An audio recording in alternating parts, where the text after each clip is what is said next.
नमस्ते बच्चों, आप सभी का स्वागत है। आज हम पाठ 12 अम्ल क्षारक की पहचान इस पाठ के प्रश्नोत्तर पढ़ेंगे। चलिए देखते हैं प्रश्नोत्तर। प्रश्न नंबर 1 है बच्चों, नीचे दिए गए द्रव्य अम्ल है या क्षारक पहचानो। अब हमने अम्ल और क्षारक के गुणधर्म देखे, इस आधार पर हम पहचानेंगे। देखिए, पहला है लिटमस में कोई परिवर्तन नहीं, फिनोफ्थलीन में कोई परिवर्तन नहीं, मैथिल ऑरेंज में कोई परिवर्तन नहीं। तो क्या होगा? ये डैश डैश है, मतलब कुछ नहीं दिया हुआ है। फिनोफ्थलीन डालने पर कोई परिवर्तन नहीं हुआ, तो क्या होगा? वो क्या पहचाना हमने? आंसर में आपको लिखना है अम्ल है। फिर इसके बाद दूसरा द्रव्य है, इसमें मैथिल ऑरेंज में नारंगी रंग बदलकर लाल हो जाता है, तो इस गुणधर्म को देखकर हम क्या पहचान रहे हैं कि ये अम्ल होना चाहिए, इसलिए आंसर क्या होगा? अम्ल होगा। तीसरे गुणधर्म में लिटमस में लाल लिटमस नीला हो जाता है। अब लाल लिटमस नीला किस में हो जाता है? क्षारक में, इसलिए आंसर क्या हुआ हमारा? क्षारक हुआ। इस तरह से ये पहला प्रश्न आपका हो गया। अब बच्चों देखिए प्रश्न नंबर 2, सूत्र की सहायता से रासायनिक नाम लिखो। सूत्र यहाँ लिखे हुए हैं H2SO4, CaOH twice, HCl, NaOH, KOH, NH4OH। अब इनके नाम लिखने। H2SO4 मतलब सल्फ्यूरिक अम्ल, CaOH twice मतलब कैल्शियम हाइड्रोक्साइड, HCl मतलब हाइड्रोक्लोरिक अम्ल, सोडियम हाइड्रोक्साइड, KOH मतलब पोटेशियम हाइड्रोक्साइड और NH4OH मतलब अमोनियम हाइड्रोक्साइड। इसके बाद बच्चा आता है प्रश्न नंबर 3। प्रश्न नंबर 3 है, सल्फ्यूरिक अम्ल का रासायनिक उद्योगों में सबसे अधिक महत्व क्यों है?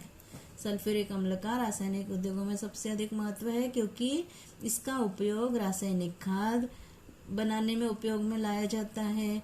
अमोनियम सल्फेट और कैल्शियम सुपर फॉस्फेट इसके उत्पादन में किया जाता है। इसका उपयोग हाइड्रोक्लोरिक अम्ल, नाइट्रिक अम्ल, फॉस्फोरिक अम्ल, ईथर, प्लास्टिक और धातुओं के सल्फेट्स के उत्पादन में भी किया जाता है।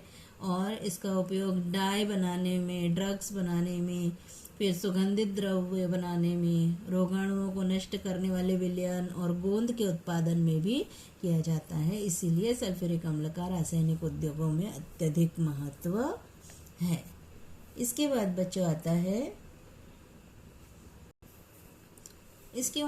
आता है प्रश्न नंबर 4, उत्तर लिखो। पहला है, इसमें 3 प्रश्न है।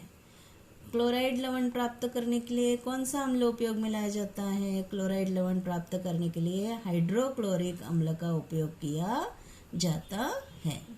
कौन सा उपयोग किया जाता है? हाइड्रोक्लोरिक अम्ल। एक मार्क्स के आंसर उपयोग, ये है प्रश्न है बच्चों। एक पत्थर के नमूने पर नींबू का रस निचोड़ते ही वह फसफसाता है और निर्माण होने वाली गैस से चूने का पानी दूधिया हो जाता है। पत्थर में कौन से प्रकार का यौगिक है?